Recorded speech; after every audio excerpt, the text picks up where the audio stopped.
कहानी की शुरुआत में हमें जूली को दिखाया जाता है। उसके साथ एक नवजात शिशु था। पानी बरसात हो रही थी।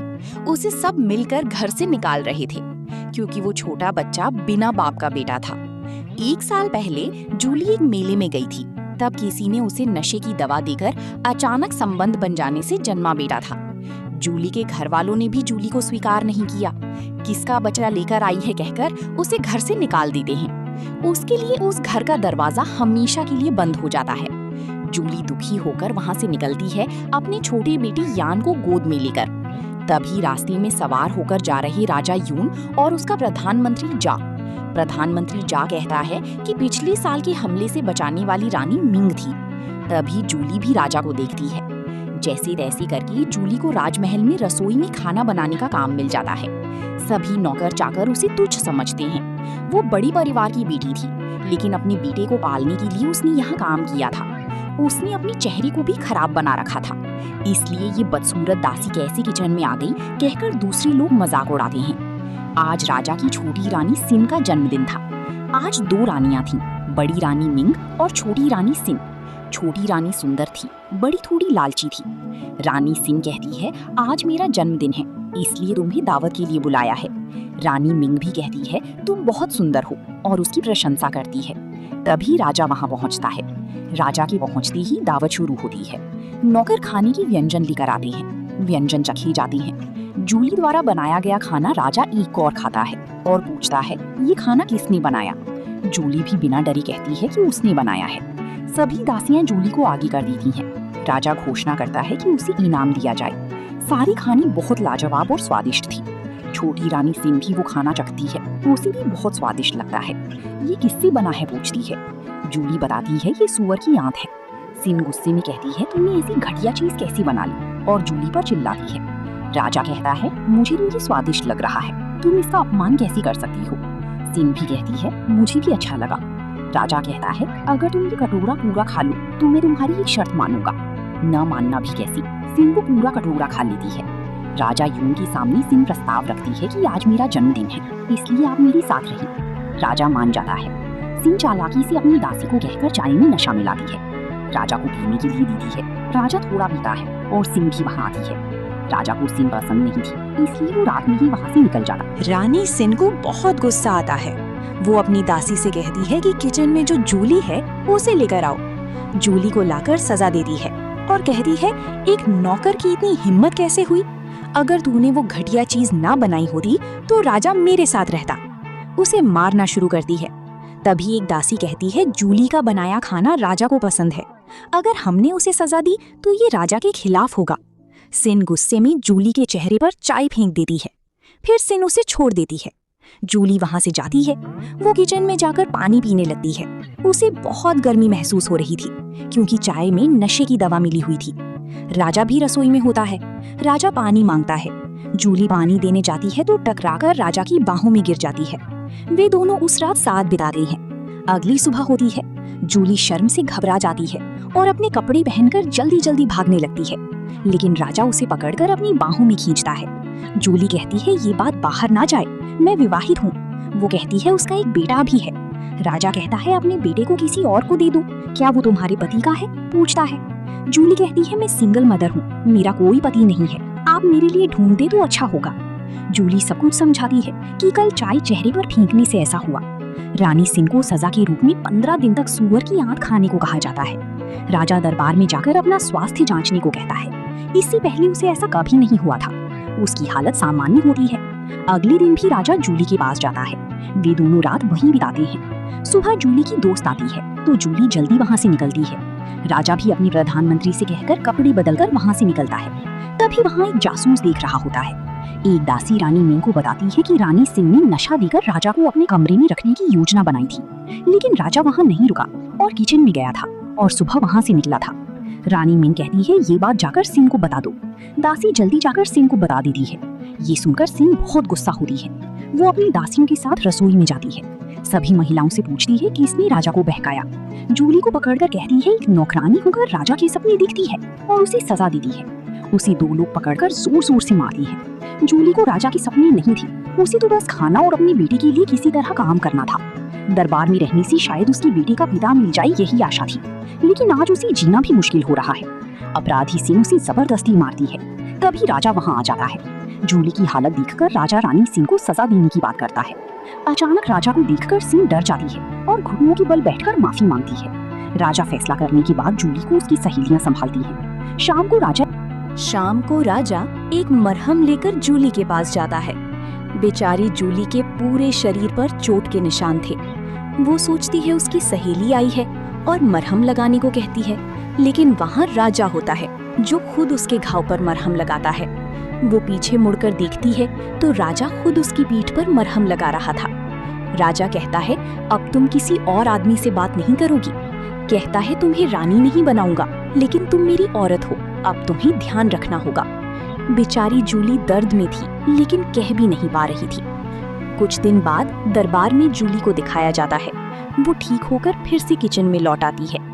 इस बार वो पनीर और सोयाबीन मिलाकर कीमा बनाती है और उससे सब्जी बनाती है। वो एक टुकड़ा खुद खाती है और दूसरा अपनी सहेली को देती है। वहाँ एक दासी ये सब देख लेती है और कुक की लीडर लेडी जो को बताती है। जो कहती है, अगर तुम लोगों ने शाही रसोई का खाना पकाते समय चखा तो तुम्हें मौत की सजा होगी। जूली भरोसे से कहती है, ये मांस नहीं है, ये किसी भी तरह से मांस नहीं बल्कि वेज है। विश्वास ना हो तो आप भी चक्कर देखिए। पहले वाली दासी जाकर रानी सिन को बताती है कि जूली ने पकाते समय मांस खाया। रानी सिन उस दासी के साथ किचन में आती है। जूली वो डिश लेडी जो को भी खिलाती है। वो भी हैरान होती है कि दिखने में मांस जैसा, लेकिन मांस नहीं, स्वाद भी वैसा ही है। ये कैसे बनाया, और उसकी तारीफ करती है।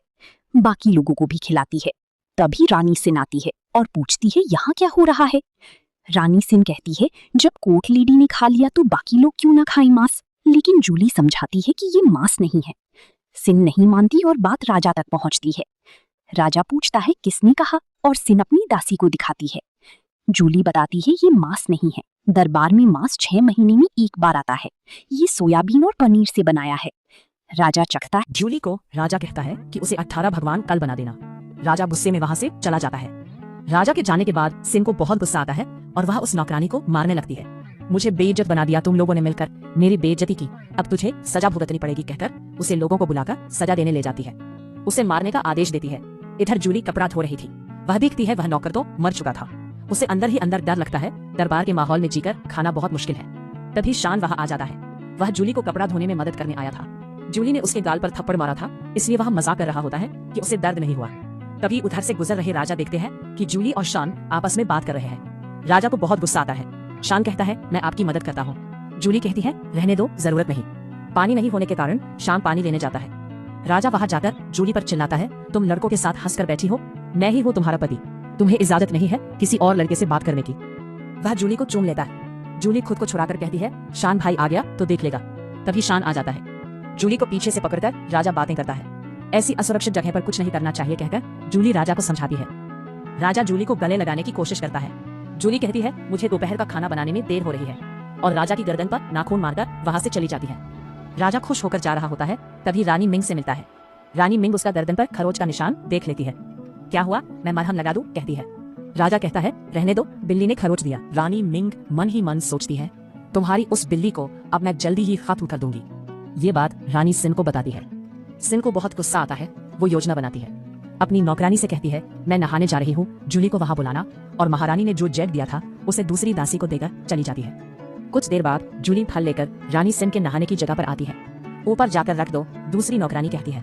जूली ऊपर जाकर फल रखती है। तभी दूसरी नौकरानी जूली को पानी में धक्का दे देती है। पहले वाला हरा जेट खुद जमीन पर पटक कर तोड़ देती है। नाटक करते हुए चिल्लाती है, रानी सिन का जेट जूली ने तोड़ दिया।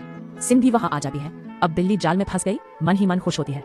नौकर होकर बड़े राजा महाराजा रानियों से कैसे बात करनी चाहिए ये नहीं जानती कहकर उसे सबक सिखाती है। सांप फेंक देती है जूली के पास। जूली डर के मारे कांप रही होती है। फिर 2 नौकरानियों से कहकर जूली को बार बार पानी में डुबोती है। जूली मन ही मन राजा को पुकार रही होती है। तभी राजा यून वहां आ जाता है। वो जूली को उठाकर अपनी बाहों में ले लेता है। अचानक राजा को वहां देखकर रानी सिन डर जाती है। वो सारे आरोप जूली पर डाल देती है। जूली को फंसाया गया ये जानकर राजा कहता है, महारानी का दिया जेट तो मंदिर में होना चाहिए, यहाँ कैसे आया। नौकरानी घुटनों पर बैठकर कहती है, सिन ने ही उसे तोड़ने को कहा था, इसलिए मैंने तोड़ा और इल्जाम जूली पर लगाया। नौकरानी सच बोल देती है, मैं आपसे 5 साल से प्रेम करती हूँ महाराज, आपने इस दासी में क्या देखा है मेरी वफादारी के लिए मुझे एक बार छोड़ दीजिए, मैं ऐसा नहीं कर सकती, कहकर रानी सिन माफी मांगती है। जूली भी कहती है, जैसा इंसान कर्म करता है वैसा ही फल पाता है। रूप ने 100 कोड़े मारने का आदेश देता है। वो जूली को उठाकर कमरे में ले जाता है, उसे गर्म दलिया खिलाता है। अब सबको हमारे रिश्ते के बारे में पता चल गया है, तुम्हारा भी पति नहीं है, मैं तुम्हें रानी बनाकर रखूंगा, मुझसे शादी करो, कहता है। जूली कहती है, मैं तो झरा हुआ फूल हूँ, आपके लिए बहुत लड़कियां हैं, मुझे आजाद छोड़ दीजिए। राजा कहता है, पसंद का फूल सूख जाए तब भी प्यारा होता है, अपने बेटे को किसी के जिम्मे दे दो, मैं तुमसे शादी करूंगा, कहता है। अगले दिन जूली को अच्छे से सजाया जाता है, उसे नौकरानी से रानी का दर्जा दिया जाता है। उसके लिए एक दासी रखी जाती है जिसका नाम नाना होता है। वो बताती है, पहली रानी मिंग है जिसने 1 साल पहले नशे में राजा को बचाया था, उसी समय से दरबार में है। दूसरी रानी सिन है जिसे राजा की सेवा करने के लिए लाया गया था। आप ही वो रानी है जिसे राजा सच में पसंद करता है। तभी एक सेनापति आकर कहता है, महारानी को चाय देने के लिए आइए। रिश्ते में महारानी मिंग बड़ी थी, इसलिए रस्म निभाने के लिए जूली चाय देने जाती है। जूली को देखकर मिंग घमंड से कहती है, किसे पता था इतनी सुंदर नौकरानी रसोई में खाना बना रही थी, मुझे पहले से शक था। उसे एक किताब देकर जमीन पर बैठकर लिखने को कहती है। नाना कहती है, रानी जूली कल ही बीमार थी, वो ये नहीं कर सकती, बड़े लोगों के सामने नौकर बोलते नहीं, उसे सजा दो, मिंग कहती है। जूली कहती है, ये मेरा आदमी है जिसे महाराज ने मुझे दिया है, इसे सजा देना महाराज का अपमान होगा। मिंग घमंड से कहती है, नौकर की सजा तो भूख है, उसे गर्म चाय देने को कहती है, एक बूंद गिर गई तो मर जाएगी, धमकी देती है। जूली चाय देती है लेकिन गर्म होने के कारण गिर जाती है। संस्कार नहीं है कहकर मिंग जूली को थप्पड़ मारती है। तभी राजा यन वहां आ जाता है। राजा को देखकर जूली सब कुछ बता देती है, कहती है उसे चक्कर आ गया था। राजा उसे बाहों में उठा लेता है। ये देखकर रानी मिंग को जलन होती है। अब से बिना अनुमति तुम जूली को नहीं बुलाओगी, राजा कहता है। जूली को लेकर राजा कमरे में आता है। हमेशा की तरह चालाकी से जूली कहती है, मैंने तो बस बहाना बनाया था। वे दोनों चूमने वाले होते हैं। तभी एक सैनिक आकर कहता है, जूली के बेटे यान को जूली के मायके वाले जबरदस्ती उठा ले गए। जूली राजा से अनुमति मांगती है अपने बेटे को बचाने जाने के लिए। राजा अनुमति देता है और जाते समय कहता है, अब तुम मेरी हो, अपना ख्याल रखना। जूली जल्दी जल्दी मायके पहुंचती है। उसका पिता कहता है, अब से तुम्हारा नाम इस परिवार से हमेशा के लिए मिटा दिया जाएगा। जूली कहती है, मेरा बेटा दे दो, अभी ऐसा करने की जल्दी नहीं है, मैंने तुम्हारा कुछ भी नहीं बिगाड़ा, नाम मिटाना बड़ी बात नहीं है, मैं मानती हूँ। तभी जीना आंटी कहती है, तुम्हारी माँ मरने से पहले तुम्हारे और तुम्हारी बहन के लिए दहेज छोड़ गई थी, उसी दहेज के लिए तुम्हारा नाम हटाया जा रहा है। अब सच्चाई जूली को पता चलती है। वो कहती है, मेरा दहेज दे दो। उसका पिता और भाई मिलकर कहते हैं, परिवार की इज्जत खराब की, शादी से पहले बच्चा पैदा किया, किस दहेज की बात करती है, तुझे एक टुकड़ा भी नहीं मिलेगा, बड़ा हिस्सा बड़ी बहन को दे दिया, अब एक हिस्सा मेरा है, भाई कहता है। जूली कहती है, भाई होने के नाते मैं आधा तुम्हें दे सकती हूँ, लेकिन मुझे मेरा दहेज चाहिए। वे उसे धक्का देते हैं, जूली जमीन पर गिर जाती है। तभी राजा आकर उसे उठाता है। सब लोग घुटनों के बल बैठकर राजा को प्रणाम करते हैं। क्या हुआ, राजा पूछता है। जूली का पिता कहता है, इसने शादी से पहले बच्चा पैदा किया, इसलिए सजा दे रहे थे। राजा कहता है, सजा देने वाले तुम कौन होते हो। तभी जूली का बेटा छोटा यान बीमार पड़ जाता है। राजा आदेश देता है, दरबार से वैद्य को बुलाओ। वैद्य आकर जांच करता है। जूली बहुत डरी हुई होती है। वैद्य कहता है, डरने की जरूरत नहीं, जल्दी ठीक हो जाएगा, शोरगुल के कारण ऐसा हुआ है। जीना आंटी कहती है, राजा तुम्हारी परवाह करता है, अगर कोई लड़का तुम्हारे पीछे पड़े तो मना मत करना। राजा युन और जूली का छोटा बेटा यान खेल रहा होता है, बिल्कुल बाप बेटे जैसा लग रहा होता है। जूली यह देखकर खुश होती है। जूली को देखकर राजा कहता है, मुझे बच्चे पसंद नहीं, मैं तो यूं ही खेल रहा था, वह रो रहा था इसलिए। जूली राजा से कहती है, क्या आप मेरे साथ एक बार मेरे मायके चलना चाहेंगे। राजा मान जाता है। जूली और राजा को देखकर सब घुटनों के बल बैठकर नमस्कार करते हैं। वे राजा से कहते हैं, जूली ने आपको फंसाया है, वह बिना बाप के बच्चे के साथ घूम रही है। यह सुनकर राजा को बहुत गुस्सा आता है। मेरी औरत के बारे में बोलने की हिम्मत किसकी है, कहकर जूली के पिता को धमकाता है। जूली के साथ अन्याय हुआ था, राजा उसे न्याय दिलाने की बात करता है। जितना भी दहेज था जूली था, सब ठीक से दे दो कहता है। आखिर में परिवार हार मानकर जूली को दहेज देने का फैसला करता है। दहेज के लिए ही उसका नाम परिवार से हटाने की योजना बनाई गई थी। पछताकर पिता और भाई कहते हैं, तुम्हारा नाम हटाने की जरूरत नहीं, हमने गलती की, हमें माफ कर दो। जूली कहती है, मुझे तुम जैसे कठोर लोगों की जरूरत नहीं है। कल दुख के समय मुझे घर से निकाल दिया, संपत्ति के लिए मेरा नाम मिटाने का दबाव डाला। तुम्हारे लिए संपत्ति बड़ी है, बेटी बहन की कोई कीमत नहीं है। अगर राजा नहीं होता तो तुम मुझे कभी बेटी नहीं मानते। अपना दहेज लेकर मैं इस घर में कभी कदम नहीं रखूंगी। वह वहां से चली जाती है। राजा आदेश देता है, जूली का सारा दहेज उसके कमरे तक पहुंचा दो। तभी एक सैनिक आकर कहता है, महारानी ने आपको बुलाया है। राजा जूली से कहता है, अपना ख्याल रखना, मैं जल्दी लौटूंगा। जिन खतरा महसूस हो तो यह पेंडेंट मेरे पास भेज देना, मैं तुरंत आ जाऊंगा।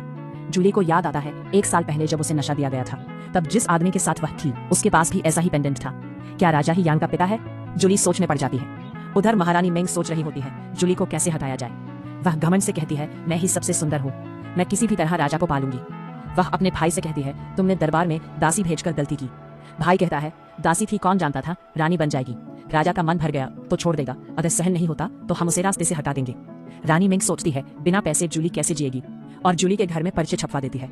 नाना आकर जूली से कहती है मिंग ने पर्चे छपवाए हैं। जूली कहती है पहले महीने का खर्च बाकी है, इससे काम चलाना पड़ेगा। राजा के आने के बाद उससे सलाह करूंगी। राजा यॉन उसके पिता से मिलने जाता है। उसने अपने पिता महाराज ताइजी की अच्छी तरह देखभाल की थी, इसलिए उसके पिता उससे बहुत प्रसन्न होते हैं। उसे पुरस्कार देने की बात करते हैं। राजा को मिला पुरस्कार वह रानी मिंग को लाकर देता है। रानी सिन और मिंग का ही हिस्सा है, जूली को हिस्सा नहीं मिलेगा, ऐसा मिंग कहती है। जूली के रसोई घर में जाने वाले सारे सामान बंद करवा देती है। मिंग बर्फ खाने की चीजें, फल फूल सब बंद करवा देती है। गर्मी के समय में भी जूली पंखा झल रही होती है। वह राजा को बुलाने के लिए सैनिक भेजने की बात भी मना कर देती है। गर्मी लग रही थी, इसलिए अपने लिए शरबत पानी लेकर आने को भेजती है। नाना थोड़ी देर में लौटकर आती है और बताती है हमारी किचन पर पाबंदी लगा दी है रानी मिंग ने, सिर्फ राजाओं के लिए है रे, हमारे पास औकात नहीं है कहकर लौटा दिया। गर्मी से जूली बेहोश होने वाली थी। जूली थोड़ी देर में बेहोश हो जाती है। उसे दवा लेने के लिए नौकरानी नाना जाती है, लेकिन सैनिक इसे रोक लेते हैं, जाने नहीं देते। जूली एक पेंडेंट निकालती है जो राजा ने दिया था और कहा था खतरा महसूस हो तो मेरे पास भेज देना। नाना को देते हुए कहती है किसी भरोसेमंद सैनिक को देकर राजा तक पहुंचा देना। सैनिक वह पेंडेंट लेकर राज दरबार पहुंचता है। वहां राजा मीटिंग में होता है। मीटिंग खत्म होने में कम से कम 2 दिन लगने वाले थे, इसलिए वह वही इंतजार करता है। इधर जूली बीमार है, ये जानकर उसकी पुरानी सहेली नानजी थोड़ा दलिया बनाकर जूली को देने के लिए आगे बढ़ती है। तभी मिंग की नौकरानी उसे रोक लेती है।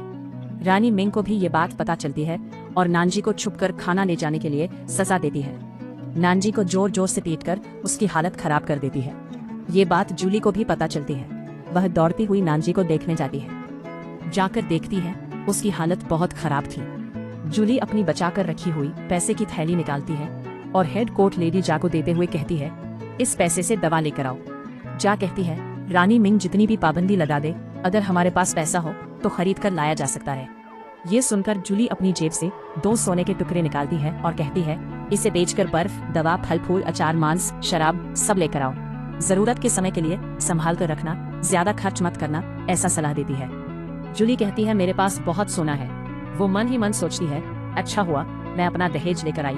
उधर रानी मिंग और उसकी दासी बात करती है हमने सब चीजों पर पाबंदी लगा दी थी, बिना खाए जूली कैसे बच सकती है, उसके इतने सारे नौकर। वे बताते हैं कि जूली खुलकर पैसा खर्च कर रही है। रानी मिंग कहती है राजकुमार ने उसे खजाना दिया होगा, अब देखती जा मैं उसे अपने रास्ते से कैसे हटाती हूँ, ऐसा प्लान बनाती है। वह एक नौकरानी को बुलाती है और कहती है ये दवा जूली को देकर आओ। दासी जाकर वो दवा जूली को देती है। जूली पूछती है कहीं तुमने जहर तो नहीं लाया? वो दासी खुद पीकर कहती है हाँ इसमें जहर था, रानी मिंग ने खास आपके लिए भेजा था, लेकिन मैं आपसे दुश्मनी नहीं करना चाहती। आप रानी मिंग जैसी बुरी इंसान नहीं है, इसलिए मैंने सच बता दिया। दरबार में जाल बुनने वाले बहुत होते हैं, इसलिए अपनी जान बचाकर रहिए, कहकर वो नौकरानी वहां से चली जाती है। रानी मिंग बहुत गुस्सा होती है कि उस दासी ने मेरी बात नहीं मानी। तभी कोई जूली की जानकारी मिंग को लाकर देता है। वो ऊंचे खानदान की बेटी होने के बावजूद शादी से पहले बच्चा पैदा करने के कारण घर से निकाली गई थी। बिना बाप का बच्चा पैदा करने वाली जूली की कमजोरियां देखकर आखिरकार मिंग की आत्मा को शांति मिलती है। वह जल्दी जल्दी अपनी दासियों को लेकर जूली के पास जाती है। जूली की कमजोरियां निकालते हुए उसे तरह तरह की बातें सुनाने लगती है। तुमने शादी से पहले बेटा पैदा किया है, अगर राजा को ये बात पता चली तो क्या होगा मैं बता दूंगी, ऐसा कहती है। जूली कहती है मैंने कभी नहीं छुपाया कि मेरा बेटा है, राजा को सब पता है। मिंग कहती है अब तेरा बेटा नहीं है, जैसे तूने मेरे पसंदीदा आदमी को मुझसे छीना वैसे ही मैं भी तेरी पसंदीदा चीज छीनूंगी। अगर तुझे अपना बेटा वापस चाहिए तो ये दवा खा, ऐसा दबाव डालती है। यान जूली की पूरी दुनिया था, इसलिए वो दवा छीनकर पी लेती है। जूली कहती है अब मेरा बेटा वापस दे दो। मिंग गुस्से में कहती है मैं तेरी बात नहीं मानूंगी, वो दवा गर्व खत्म करने की दवा थी। जूली जल्दी से दासी नाना से कहती है साबुन वाला पानी लेकर आओ। साबुन पानी पीकर वो सारी दवा उल्टी करके निकाल देती है। तभी राजा डरते हुए वहां पहुंचता है। तुमने एक नाजायज बच्चे के लिए ऐसा किया, हमारे भविष्य के बारे में नहीं सोचा। जूली गुस्से में कहती है यान मेरी पूरी दुनिया है, आपने मुझे स्वीकार किया है तो यान को भी स्वीकार करना होगा। गलती आपकी है, आप देर से क्यों आए? अगर आप जल्दी आते तो मुझे ऐसा नहीं करना पड़ता, मैं सब ठीक कर दूंगा, कहकर राजा यान छोटे बेटे यान को लाने के लिए सैनिक भेजता है। राजा गुस्से में रानी मिंग के पास जाता है। रानी मिंग राजा को प्रणाम करते हुए कहती है आप आ गए। राजा कहता है तुम जूली से मिलने गई थी और तुमने जूली को जहर खाने पर मजबूर किया। आखिर तुम चाहती क्या हो? रानी मिंग कहती है, जूली का एक बेटा है, अगर ये बात राजमहल में फैल गई तो आपकी बेइज्जती होगी। इसलिए राजा यॉन को बहुत गुस्सा आता है और वो मिंग की गर्दन पकड़कर कहता है, तूने ऐसा कदम कैसे उठा लिया? कुछ जूली है, ऐसा सपने में भी मत सोचना। मिंग कहती है, मुझे एक बेटा चाहिए। राजा कहता है, तुम्हें कोई अधिकार नहीं है मेरा बेटा पाने का। मेरा खून, मेरा दिल का टुकड़ा मैं तुम्हें कैसे दे दूं? उसे पाने का अधिकार सिर्फ जूली को है। राजा वहां से चला जाता है। राजा से बदला लेने की सोचकर मिंग योजना बनाती है। इधर सैनिक जूली के बेटे यान को सही सलामत वापस लेकर आते हैं। जूली बहुत खुश होती है। उसकी दासी नाना पूछती है, मैं दासी होकर ऐसा कहना ठीक नहीं, लेकिन यान का चेहरा बिल्कुल राजा यॉन से मिलता है। बताइए ना आप गर्भवती कैसे हुई थी? जूली सब सच बताती है कि 1 साल पहले कुमारी मंदिर में पूजा करने गई थी। तब किसी ने उसे नशा पिला दिया था और ऐसा हो गया। बच्चे का पिता कौन है उसे नहीं पता। नाना बताती है, 1 साल पहले रानी मिंग और राजा यॉन भी कुमारी मंदिर गए थे। तभी राजा वहां पहुंचता है। क्या हो रहा है? राजा पूछता है। दासी नाना कहती है, यान का चेहरा आपसे बिल्कुल मिलता है। राजा पहले कभी ऐसा महसूस नहीं किया था, लेकिन यान का चेहरा उससे बहुत मिलता था। राजा पूछता है, ये किसका बच्चा है? जूली कहती है, मुझे नहीं पता। राजा कहता है, मैं लोगों को खोजने भेजूंगा और मिलने के बाद उस हरामी को 3 दिन तक बांधकर पीटूंगा। रात होती है। रानी मिंग राजा के पिता ताईजी महाराज के पास जाती है और राजा यॉन की शिकायत करती है। वो एक बच्चे की मां से प्रेम करता है और उसे दरबार में लाकर रखा है। जूली एक ऐसी लड़की है जिसने बिना बाप का बच्चा पैदा किया। अगर ये बात फैल गई तो महल की बेइज्जती होगी। उसे कड़ी से कड़ी सजा दीजिए, ऐसा आग्रह करती है। यकीन ना हो तो उसके भाई से पूछ लीजिए, कहकर जूली के भाई को भी ले जाती है। महाराज पूछते हैं तो जूली का भाई भी कहता है, हाँ महाराज, उसने बिना बाप का बच्चा पैदा किया, इसलिए हमने उसे घर से निकाल दिया। अब वो युवराज को फंसाकर बैठी है। ये सुनकर महाराज को बहुत गुस्सा आता है और युवराज यॉन को बुलाने भेजते हैं। महाराज पूछते हैं, क्या ये बात सच है? एक अपवित्र लड़की के लिए तुम अपनी इज्जत दांव पर लगा रहे हो? यॉन भी मान लेता है कि हाँ उसका बच्चा है। शादी से पहले बच्चा होने के कारण उसे सू परिवार से निकाल दिया गया था। मैं उससे प्रेम करता हूँ। महाराज ताईजी अपने बेटे यॉन को बहुत समझाते हैं, तुम भविष्य के महाराज हो, एक लड़की के लिए ऐसा नहीं करना चाहिए, उसे भूल जाओ। जूली को मौत की सजा सुनाई जाती है। यॉन ये सहन नहीं कर पाता और अपनी गर्दन पर तलवार रखकर कहता है, मैं खुद से ज्यादा जूली से प्रेम करता हूँ, उसकी जान बख्श दीजिए, नहीं तो मैं खुद मर जाऊंगा। ये देखकर महारानी भी महाराज का गुस्सा शांत करती है। महाराज आदेश देते हैं, युवराज यॉन को ले जाकर 30 कोड़े मारो। बदले में जूली की जान बख्श दी जाती है। प्रजा हो या राजा के बेटे बेटियां, नियम सबके लिए एक जैसे है। कल अगर जनता को ये बात पता चली तो क्या कहेगी? ये सोचकर राजा मन ही मन परेशान होता है। युवराज यॉन को 30 कोड़े लगाए जाते हैं। हालत बहुत गंभीर हो जाती है। उधर रानी मिंग जूली के पास जा रही होती है। तेरी कमजोरियों का पर्दाफाश हो चुका है, अब यहाँ तेरी कोई जगह नहीं। देखती जा मैं तेरे बच्चे को कैसे मारती हूँ। ऐसा कहते हुए आगे बढ़ती है। तभी राजा यॉन वहां पहुंचता है। किसे मारने की बात हो रही है? वो पूछता है। वो आदेश देता है, जूली को दरबार से निकालकर अलग जगह पर रखा जाए। राजा जूली से कहता है, यहाँ से चली जाओ। जूली पलटकर यॉन के चेहरे की तरफ देखती है और कहती है, मैंने ऐसे इंसान पर भरोसा किया जिस पर भरोसा नहीं करना चाहिए था, और वहां से चली जाती है। उसे जाते देखकर रानी मिंग मन ही मन हंसती है। रात को राजा यॉन के घाव पर सेवक मरहम लगा रहा होता है। तभी रानी मिंग वहां आती है और कहती है, जूली नहीं है तो क्या हुआ, मैं तो हूँ। रानी मिंग को देखते ही राजा को बहुत गुस्सा आता है। मिंग की वजह से इतनी पीड़ा सहनी पड़ी थी। मैं तुम्हारा चेहरा भी नहीं देखना चाहता, मेरे आसपास मत आओ, कहकर उसे भगा देता है। राजा यॉन रानी जूली की सुरक्षा के लिए सैनिक भेजता है और कहता है, अच्छी निगरानी रखना। राजा जूली से बहुत प्रेम करता था, इसीलिए महाराज की नजरों से बचाने के लिए उसे महल से बाहर भेजा था। रानी मिंग कहती है, मैंने बेकार में आपकी जान बचाई थी 1 साल पहले। राजा पूछता है, क्या सच में तुम थी? राजा को बहुत गुस्सा आता है और वो दरबार के वैद्य से कहता है, जांच करो ये कुंवारी है या नहीं। थोड़ी देर में वैद्य आता है और रानी मिंग को जबरदस्ती ले जाकर जांच करता है। वो कुंवारी ही थी, इसका मतलब उसने झूठ बोला था। राजा आदेश देता है, जूली की पुरानी दासी को खोज कर लाओ। सैनिक उसे खोजने जाते हैं। इधर जूली अपने बेटे यान को पिंक चाची के साथ भेज देती है। मेरे बेटे को दरबार के माहौल से दूर रखना होगा, आप जितना दूर ले जा सकती है ले जाइए, ऐसा कहकर पेंडेंट देकर भेजती है। उधर जूली की पुरानी दासी राजा से मिलने आती है। राजा उसे सब कुछ बताने को कहता है कि 1 साल पहले जूली कैसे गर्भवती हुई। दासी बताती है, हम कुमारी मंदिर गए थे, तभी कुछ लोग आए और जूली को उठा ले गए। मैंने बहुत खोजा लेकिन जूली नहीं मिली। सुबह जब मिली तो उसकी हालत बहुत खराब थी। वो मंदिर के पीछे गली में थी, उसके कपड़े फटे हुए थे, उसके साथ गलत हुआ था। राजा पूछता है, सुबह कहाँ मिली थी? दासी कहती है, पीछे वाली गली में। राजा को अचानक याद आता है, उसी दिन उसे भी नशा पिलाया गया था। मंदिर के पीछे वाली गली में ही वे दोनों सोए हुए थे। उसे एहसास होता है कि जूली ही उसकी पत्नी है। जूली का बच्चा जिसे वो नाजायज कहता था वही उसका बेटा था। राजा को सब सच पता चल जाता है। वो आदेश देता है जूली और उसके बेटे को महल में लेकर आओ। वहां सिर्फ जूली आती है, उसके साथ बेटा नहीं था।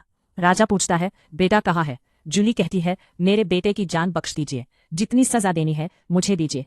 राजा कहता है यान मेरा बेटा है, तुमने उसे कहाँ भेजा, उसे वापस लाओ। वे दोनों आपस में बात करते हैं। जूली कहती है जिसे मैं बदमाश समझ रही थी वही मेरा पति निकला। आपने ही कहा था मेरा पति मिला तो उसे 3 दिन तक पीटूंगा, अब अपनी बात निभाइए।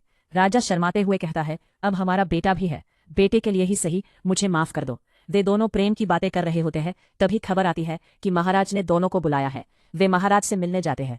महाराज घोषणा करते हैं जूली को देश निकाला दिया जाएगा और राजकुमार को भी बंदी बनाया जाएगा। महाराज हमारी बात सुनिए, यौन कहता है। ताई जी, महाराज बहुत गुस्से में थे और कहते हैं बेइज्जती तो कर ही चुके हो, अब मैं क्या सुनूं। तभी यौन उठकर कहता है जूली मेरी पत्नी है, मेरी जान इसी ने बचाई थी। उसने हमारे परिवार के लिए बेटा पैदा किया है। उसने 1 साल तक बिना पति के अपमान सहकर बेटे को पाला। अब मैं उसे दुख नहीं देना चाहता।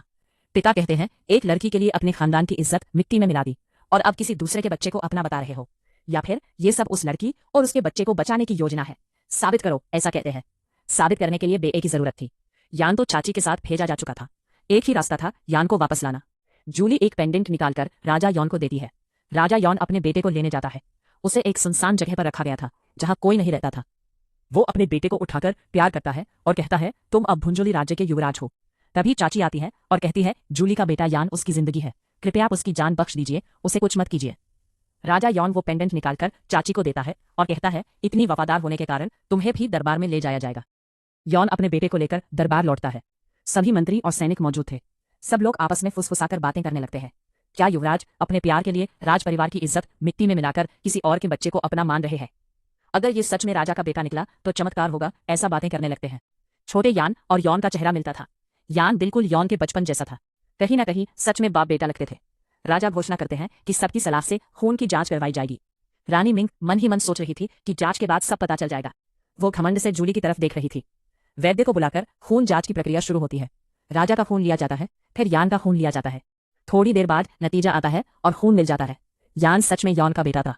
सब लोग हैरान रह जाते हैं। मिंग को विश्वास ही नहीं होता। वह राजा पर सवाल उठाने लगती है। राजा कहता है फैसला मेरे हाथ में है, मेरे फैसले पर सवाल उठाने वाली तुम कौन हो?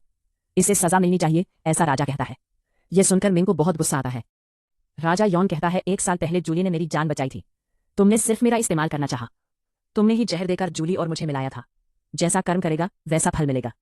राजा के फैसले पर सवाल उठाने के कारण उन्हें सजा देने ले जाया जाता है। राजा अपने पोते यान को गोद में उठाकर प्यार करता है। यान को भुंजुली राज्य का युवराज घोषित करता है। इतना अच्छा पोता देने के लिए जूली को भी इनाम देने की बात करता है। जूली और युवराज हमेशा खुश रहो, ऐसा आशीर्वाद देता है। जूली को युवराज की रानी का पद दिया जाता है। युवराज भी कहता है अब से हमेशा तुम्हारे साथ मिलकर जीवन बिताऊंगा। मैंने जो गलतियां की हैं मुझे माफ कर देना। आखिर में सच्चे प्रेम की जीत होती है। दोस्तों, आपको वीडियो कैसा लगा? पसंद आया हो तो हमारे चैनल को सब्सक्राइब जरूर कीजिए।